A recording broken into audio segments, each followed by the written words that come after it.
비전을 꼭 가져야 하는 이유는 그런 목적지를 꼭 가져야 정말 하나님께 구해보고 물어보고 간절히 기도해보는 것이 필요합니다.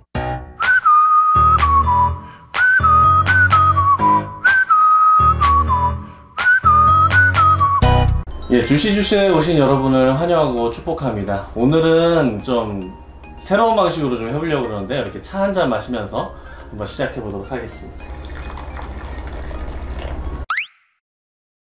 네, 차보다 더 중요한 게 있죠. 바로 오늘 모신 게스트입니다. 한국세계선교협의회에서 선교사로 일하고 계시는 우리 김영철 선교사님 모셨습니다. 반갑습니다. 안녕하세요. 네, 반갑습니다. 자기소개를 좀 해주신다면은. 안녕하세요. 저는 한국세계선교협의회 김영철 선교사입니다. 저는 한국세계선교협의회뿐만이 아니라 희망문화예술원의 서울지부 대표로 있고요. 그리고 라이크 제이라는 워십팀에 같이 속해 있습니다. 그리고 지금은 교회 사역도 같이 전도사로서 사역을 하고 있습니다. 라이크 뭐라고요? 라이크 제이입니다. 예, 최근에 제안이 와서 매니저 같이 활동하고 있습니다. 그러시구나. 네. 어떤 사역을 거쳐오셨는지 한번 말씀해 주시겠어요? 저는 첫 사역은 예수사랑교회라는 그리스도의 교회에서 사역을 했습니다. 제 첫 사역지에서 교사로서 먼저 시작을 하고 전도사 사역, 원정교회 사역을 하고 초등부에서 사역을 했습니다. 지금은 한국세계선교협의회 한국외항선교회 사역을 했습니다. 아무래도 지금 하시고 있는 일이 좀 저는 궁금한데 KWMA인가요? 예, 세계 한국세계선교협의회에서는 구체적으로 어떤 일을 좀 하시는지. 이 선교단체는요 연합단체입니다. 그래서 135개의 회원단체, 선교단체와 15개의 교단이 같이 연합해서 남은 선교의 방법론, 선교 정책, 프로그램 등을 서로 개발을 해서 세계 선교와 한국 선교를 잘할 수 있는지 논의를 많이 하는 그런 기관입니다. 첫 잔 비워주시겠어요? 예. 네. 저도 한번 가봐서 아니요. 첫 잔을 드시는 게 아니라 네, 많이 긴장하셨군요. 예, 편집해주세요. 예, 색깔 좀 놀랐습니다. 참고로 이런 거 편집 안 되는 거 아니에요? 파는 처음 봐가지고. 예. 구체적으로 사역, 그 안에서 하시는 사역은 어떠십니까? 저는 사무국에서 행정일을 맡고 있는데요. 보이지 않는 곳에서 선교사님들을 돕는다는 거에 참 보람을 느끼고 있습니다. 큰 일을 하시는 거예요, 되게. 저보다는 이제 위에 분들이 더 열심히 일하시죠. 이런 겸손의 말씀. 선교단체 이전에 어떻게 만나셨고 어떻게 이거를 또 사역 가운데 풀어내셨는지 좀 궁금합니다. 저는 원래는 선교에 대한 비전은 이렇게 확실하지가 않았습니다. 목양에 관심이 더 많았기 때문에. 하지만 한국외항선교회에서 이끌어주신 선교사님이 한 분 계십니다. 이름은 김윤규 선교사님 통해서 큰 비전을 받았습니다. 그 선교사님은 이태원에 가서 외국인들에게도 복음을 전하고 그리고 평택에 있는 항만에 가셔서 외국인 노동자들에게도 직접 가서 복음을 전하는 데 있어서 되게 큰 일들을 행하셨거든요. 저는 대학원 공부 중에 유학생 장학금 위원회를 운영을 했었습니다. 그러면서 선교에 대한 눈을 조금씩 뜨게 됐습니다. 비전도 키워갔죠. 그러면서 선교사 임명을 받게 됐습니다. 임명을 받고 나니 견고하게 해야겠다. 어설프게 선교사 이름만 가지고 활동하는 것은 하나님의 일을 행하는데 바르지 않다. 그렇게 생각하기 때문에 거의 하고 싶었습니다. 저도 솔직히 말하면은 교회에서 일은 많이 했었습니다. 시키니까.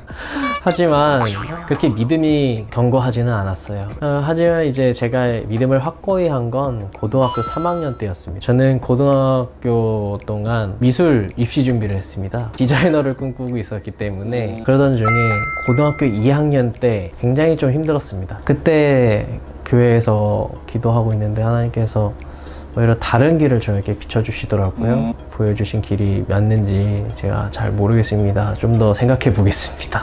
혼자 그런 생각을 가지고 있었던 찰나에 집에 지나가는데 때마침 저희 학원이 있었어요. 근데 제가 갑자기 무슨 생각이 들었는지 모르겠는데 차 좀 세워주세요 하고서 그 학원에 들려서 오늘 그만둘게요 하고서 그때 딱 얘기하고 나왔어요. 그러니까 원장님이나 선생님은 갑자기 왜 그러냐 그렇죠.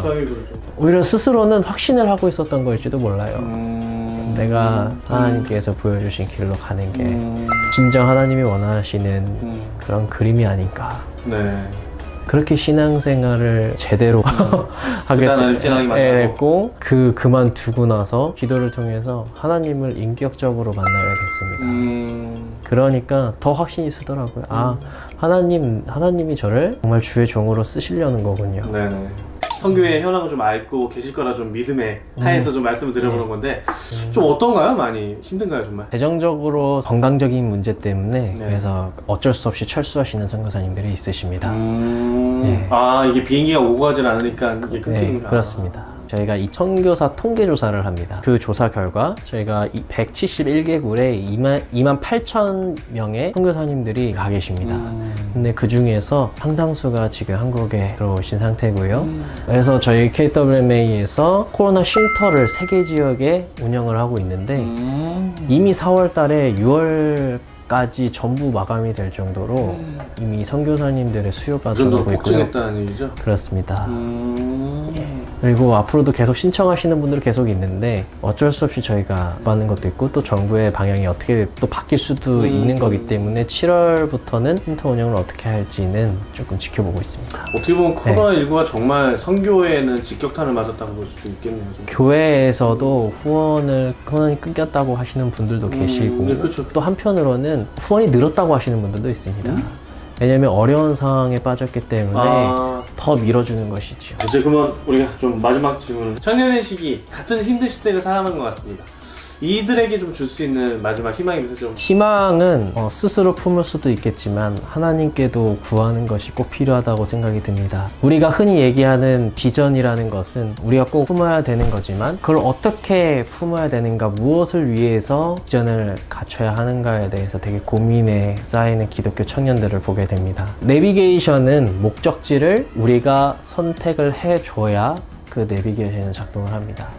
하지만 목적지를 입력을 하지 않으면 그 내비게이션은 절대로 길을 가르쳐 주지 않습니다. 비전을 꼭 가져야 하는 이유는 그런 목적지를 꼭 가져야 하기 때문입니다. 그 목적지를 가지려면 하나님께 그것을 더 구해야 합니다. 지금 세계적인 위기에 팬데믹이라는 이런 사건 속에서 정말 하나님께 그것을 구해보고 물어보고 간절히 기도해보는 것이 필요합니다. 요한복음 15장 5절에 주님께서는 나를 떠나서는 아무것도 할 수 없다라고 하셨습니다. 여러분들의 목적지에는 하나님이 있었으면 좋겠습니다. 그 구원의 탈출구 되시는 우리 하나님께 더 나아가길 소망합니다. 감사합니다. 네, 감사합니다. 네, 맞춰볼 시간인데요. 저는 이제 마무리하면서 이런 생각이 듭니다.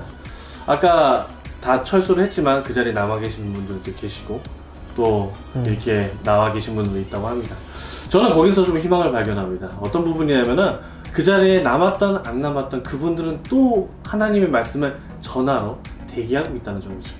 바로 또 하나님께서 그 기회만 주시겠다면은 그 쉼터를 마쳐서 또 나가시겠다는 그 마음을 갖고 또 기다리시는 분들이죠. 여러분도 그런 그 하나님을 정말 그 복음을 전하겠다는 마음으로 이 세상에서 살아가시는 건 어떨까요? 함께 그런 마음으로 온전히 나아가기를 간절히 바라며 오늘의 주시주스 마치도록 하겠습니다. 우리가 공식 인사 샬롬 하면서 마치도록 할게요. 하나, 둘, 셋. 샬롬. 샬롬. 네, 다음 주에 뵙겠습니다. 바이바이.